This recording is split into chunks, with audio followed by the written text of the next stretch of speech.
everyone, welcome back to the channel. So today I'm really thrilled to share with you my experience at the Medicine Festival, which just happened from 15th of August to 19th of August. So I just came back, and this festival is like nothing I ever experienced before. Celebration of peace, connection, deep spiritual exploration. And Medicine Festival is not just about having a good time.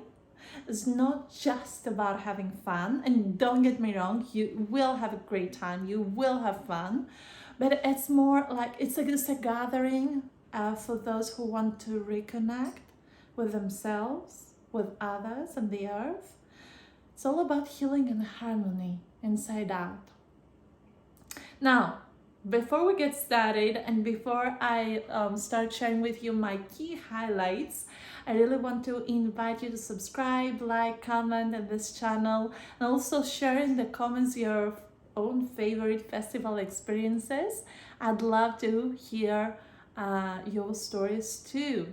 So, about this year's theme was peace. You could feel it into everything. It was embedded into the workshops and the talks and the ceremonies. You could feel it everywhere.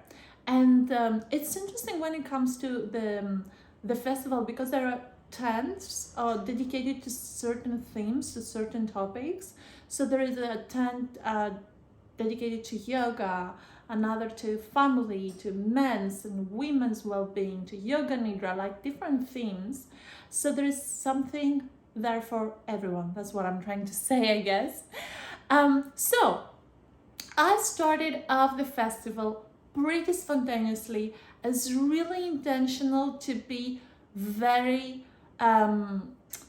intuitive, very kind of no plans, just soaking in the vibe, just feeling the frequency around me, just being on the flow, right? And that actually served me so well.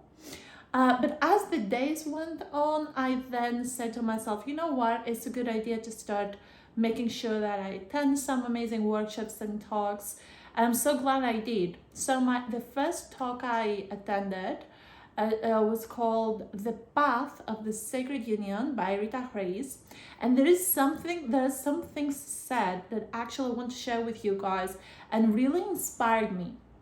So the first thing she said that I found really interesting is that she said we really need to train ourselves not to project our wounds onto our partners.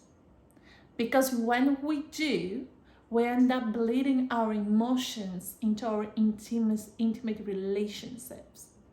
I was thinking all the times I did that, myself, without even realizing it. And then she said that if this, sounds familiar, if this is something you do, projecting all your childhood traumas onto your relationship, then it's really important to find practices that can help you to process and metabolize your difficult emotions and feelings. It's really important to explore new ways of regulating your nervous system. So, and the second thing I found very interesting, she said that if you do not address your childhood traumas, you keep escaping them, numbing them, pretending they don't exist, your intimate relationships will show you all the places within your soul that you need some healing. So many people, I feel like they live in this kind of habitual mindset that reopens the old wounds, that leading to kind of neurotic thoughts. And that, I see people living in a state of pain all the time. So if this resonates with you guys, if you see this as an aspect of your intimate relationship, then it's really important to take an action of radical self-love, and then make sure that you ask for help, because this is the best gift you can give to yourself. Now, the next workshop I really loved was called The Cycles of Life, Birth and Death by Vandana Shiva and Zach Bush. So it was all about how we can learn from nature, especially in times of transition. And to be honest with you, it was a reminder for me that everything is so beautifully connected. And there is a certain peace in accepting the natural flow of life. There is a certain peace in accepting the different phases and cycles of life. And one idea that stayed with me was they said that the difference between the normal cells and the cancer cells is that the cancer cells cannot generate their own energy. And it made me thinking that this concept applies to our lives too. Because when we forget how to keep our body and mind energized through our daily rituals, healthy habits, surrounding ourselves by uplifting people, there is something inside us that begins to die. It's really important to learn and to know how to keep our spirit uplifted and how to keep our energy levels when it comes to our consciousness really high. Now, they spoke about the pain and loneliness. And it's interesting what they said, it was mind-blowing. They said that nature never lets a wound exist without offering the antidote, the cure. And typically, the cure, the antidote, is within the wound. So if you want to heal, you need to go deep into the wound and feel the pain and feel the loneliness to the fullest. And that's something, yoga teaches as well. The idea of interconnectedness of life that reminds us that everything follows a cycle.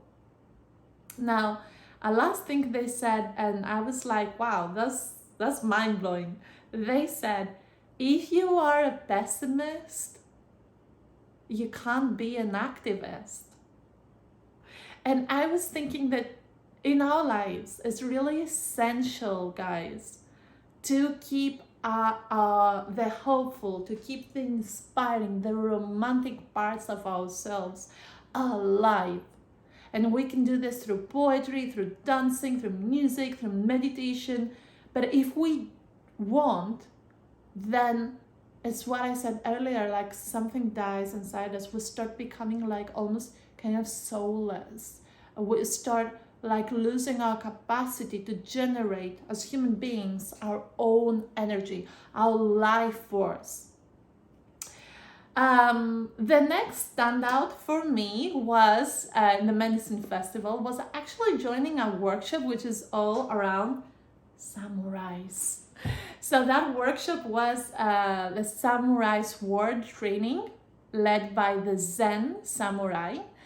And for me, it felt like a deep reset for my soul. Now, since I was a little kid, I was really fascinated with the world of samurai.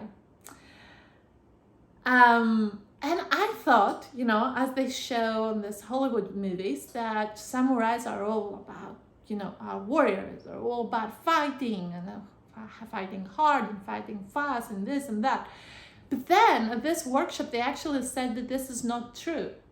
This is not true. Actually, they said that main goal of a samurai is to avoid battle at all costs. It's to remain calm.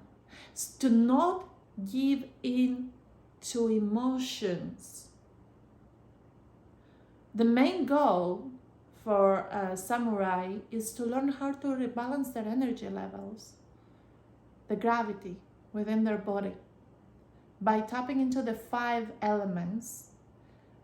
For samurai warriors is fire, water, air, wind and sky. So by tapping into those elements. And then it's not about the strength, it's not about the speed, it's about this physical and mental discipline of just bringing body, mind and spirit by rebalancing their energy levels. So it's all about rebalancing energy, right? And it's not how well you fight. So another technique I've learned there was except how to rebalance the energy via breathing, we've learned how to do a mindful movement meditation, the one that samurai do when they want to do the sword training. And it was fascinating. It was the greatest highlight of the whole festival for me was that moment when I just hold the sword and I started just moving my arms mindfully the way they do. Now, what I loved about the medicine festival is that there is something there for everyone. Doesn't matter if you are into deep spiritual work, if you are into creative expression, just want to chill in nature with like-minded people, you will find your space. I saw families, I saw hippies, bohemians, spiritual seekers. It's such an open-hearted environment, so inclusive, there's space there for everyone. And it's interesting because as a woman, I felt so safe there. I felt so respected. And I feel it's because the environment is so inclusive, it's so supportive. So if you want to go to the medicine festival, single woman, highly recommend it. You're gonna have a great time.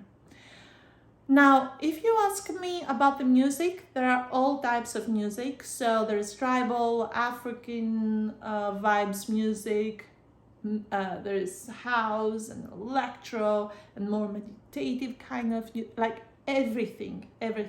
I attended an amazing workshop when it comes to music led by Porangui, which is called Music as Medicine. And we actually learn how to connect with each other or with ourselves through rhythm, music, movement. So it wasn't just about listening, it's actually about feeling it within the body and becoming part of it. So highly recommend you to do the sound activation workshops. They're really, really powerful. But if you ask me, it wasn't all perfect, right? Like any gathering, there were just a few hiccups here and there, and that's okay. I mean, I didn't expect anything less. So there were long queues for food. There is a bit of sound issue during some talks and workshops. Some things you could get a little bit more pricey than normal. So, but honestly, guys, these were just a few bumps. The whole journey was so amazing. Like I wouldn't change it for the world. Now, one of the things I appreciated was there was no app. So to check the schedule, either you can check in advance on their website, either you can buy the guide, handwritten guide, and that's it. So that I found it really helpful because it helped me to stay present. It helped me to engage with the schedule, to engage with each other. It helped me to stay in the moment.